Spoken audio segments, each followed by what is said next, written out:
جو افضل ترین صحابہ ہیں وہ ہیں کہ جو ابتدائی طور پر اسلام لائے، اور حضرت عمار بن یاسر رضی اللہ تعالیٰ عنہ انہی میں سے ہیں۔ آپ 7ویں یا 8ویں نمبر پر مسلمان ہونے والے شخص ہیں۔ آپ کی والدہ اور آپ کے والد دونوں ابتدائی اسلام لائے ابتدا میں، اور اسلام کی پہلی شہیدہ آپ کی والدہ ہیں، اور اسلام کے پہلے شہید آپ بڑی کی والدہ دردناک شہادت، جی بڑی دردناک شہادت آپ کی والدہ کی ہے۔ اور پھر صحابہ کرام علیہ رضوان فرماتے ہیں کہ ہم آپس میں یہ ڈسکس کیا کرتے تھے کہ اسلام کے لیے زیادہ ماریں بلال نے کھائی ہیں یا زیادہ ماریں عمار نے کھائی ہیں۔ فرماتے ہیں کہ زیادہ تر لوگوں کی رائے یہ ہوتی تھی کہ بلال نے بھی بڑی ماریں کھائی ہیں لیکن عمار نے زیادہ ماریں کھائی۔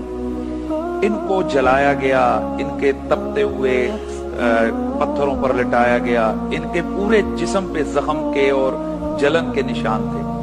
اور جس پر اللہ کے رسول ایک دفعہ تشریف لے گئے تو آپ نے دیکھا کہ حضرت عمار بن یاسر کو کوئلوں پر جلایا جا رہا ہے اور آپ کی چربی پگھل پگھل کر ان کوئلوں کو بجھا رہی ہے۔ تو حضور نے دیکھ کے فرمایا اصبروا علی یاسر فإن موعدکم الجنہ، اے یاسر کی اولاد صبر کرو، اللہ نے تمہارے لیے جنت کا وعدہ کیا ہوا ہے۔ آپ نے عرض کیا یا رسول اللہ میں صبر کروں گا۔ ایک دن پھر حضور کو پتا چلا کہ میرے ایک عمار کو جو ہے نا وہ پھر ستایا جا رہا ہے، آپ پھر حال پوچھنے چلے گئے۔ تو اس دن ضبط کے بندھن ٹوٹ گئے حضرت عمار کے، اور عرض کی یا رسول اللہ کفار نے میری ہڈیاں تک جلا دی ہیں۔ تو اللہ کے نبی سید عالم نے آگ کو حکم دیا اور دعا فرمائی یا اللہ آگ کو اس کے لیے ٹھنڈا فرما۔ اور دوسری روایت میں آتا ہے کہ آپ نے آگ سے فرمایا کہ اے آگ جس طرح ابراہیم خلیل اللہ پر ٹھنڈی ہو گئی تھی اس طرح میرے پیارے عمار پر ٹھنڈی ہو جا۔ تو آگ نے ان کو جلانا چھوڑ دیا۔ حضرت عمار بن یاسر، اس میں کوئی دوسری رائے نہیں ہے کہ وہ ان صحابہ میں سے جن کی شان میں ڈائریکٹ قرآن مجید کی آیتیں نازل ہوئی۔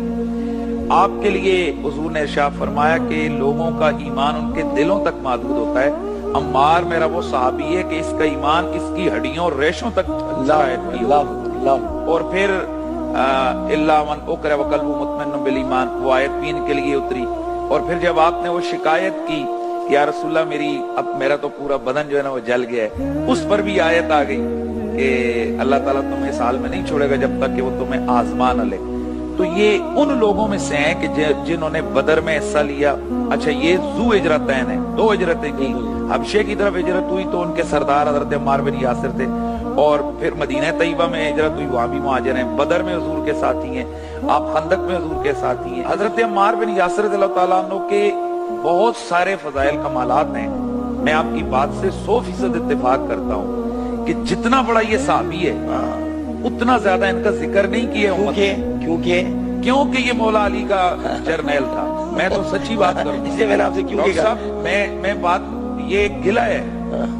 آخر سوال یہ ہمیں یہ نہیں ہے جس صحابی کے نام پہ آپ مسجدیں نام رکھیں، بلکہ ہم تو عام چودھریوں ملکوں کے نام پر مسجدیں بھائی ان کی اولاد نام رکھ دیتی ہے۔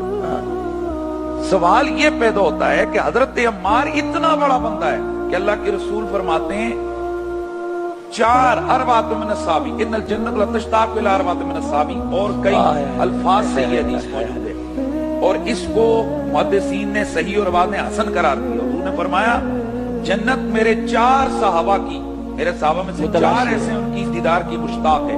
ان میں سے فرمایا ایک مقداد ہے، ایک سلمان ہے، ایک عمار ہے اور ایک علی ہے۔ اور ایک روایت میں حضرت سلمان کی جگہ حضرت ابو ذر کا ذکر ہے، اور ایک روایت میں حضرت ابو ذر کی جگہ حضرت مقداد کا ذکر ہے۔ تو یہ وہ صحابی ہیں کہ جنت جن کے دیدار کی مشتاق ہے۔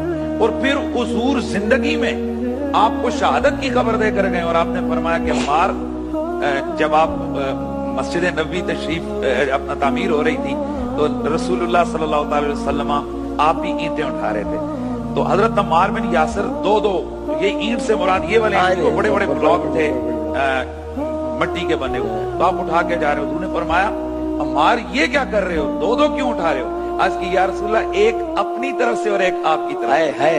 اچھا رسول اللہ صلی اللہ علیہ وسلم نے ارشاد فرمایا وَيْحَكَ يَا عَمَّارُ سَتَقْتُلُكَ فِئَةَ الْبَاغِيَةِ، تجھے تو بعد میں شہید ہوگا، بعد میں تجھے جو ہے نا قتل کیا جائے گا۔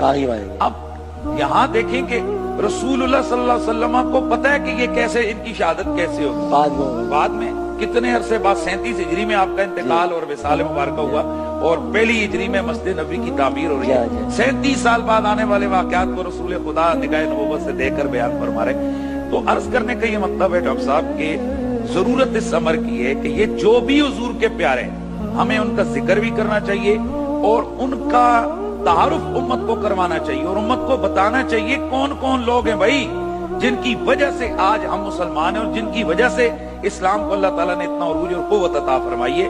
اور یہی حضرت عمار بن یاسر ہیں. میں پھر کہہ رہا ہوں کہ زیادتی کی گئی ہے بالخصوص ان لوگوں کے ساتھ تاریخی حوالے سے کہ جو اہل بیت اطہار کے قرب میں تھے. حضرت جعجع غفاری حضرت مولا علی کے ساتھی رسول اللہ کے صحابی ہیں.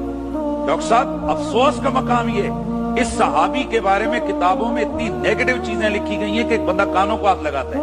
حضرت عبد الرحمن بن عدیس البلوی، اسی طرح مالک بن نویرہ، اسی طرح سلیمان بن سرد، یہ صحابہ کرام ہیں. محمد بن ابی بکر یہ صحابی رسول ہیں. آخر کیا صحابی لفظ جو بولتے ہیں وہ دو چار کے لیے ہی ہوتا ہے؟ لہذا یہاں بھی یہ سوچنا چاہیے علماء کرام کو کہ یہ جو اتنے بڑے بڑے صحابہ کرام ہیں آخر ان کا ذکر کرنے سے زبانیں گنگ کیوں ہیں آپ کی؟ وجہ کیا ہے؟ اس لیے کہ یہ مولا علی کے لشکر میں تھے، مولا علی کے جرنیل تھے. اور ڈاکٹر صاحب آخری بات، ان کا جب وقت شہادت آیا تو آپ نے کھڑے ہو کر آپ نے فرمایا مسند احمد بن حنبل کی حدیث ہے، میں یہ تاریخی واقعات نہیں بیان کریں گے، جو کچھ میں نے بیان کیے حدیث کی کتابوں سے بیان کیے. تو آپ 93 برس کی عمر ہے اور آپ کو حضور نے فرمایا تھا آخری غذا تیری دودھ ہوگی. تو آپ نے خیمے کے اندر دودھ نوش فرمایا، باہر نکلے تو آپ نے فرمایا میرے رسول نے مجھے فرمایا تھا کہ میری آخری غذا دودھ ہوگی، میرا وقت شہادت آن پہنچا ہے. آپ میدان میں گئے اور آپ نے اس وقت فرمایا تھا، آپ نے فرمایا اگر اے لوگو تم مجھے مقام ہجر کی کھجوروں کے ساتھ میری لاش کو لٹکا دو تو پھر بھی میری یہی آواز اور صدا ہوگی ان لمسلمون علی الحق، میرے آقا مولا علی حق پر ہے. تو یہ صدائے وہ حق ہے جس پر وجہ کیا ہے؟ 7واں مسلمان ہے. قرآن کی آیتیں جس کے بارے میں نازل ہوئی، رسول اللہ کی سینکڑوں حدیثیں جس کی شان میں، تو پھر ایسے صحابی کے بارے میں امت بے خبر کیوں ہے؟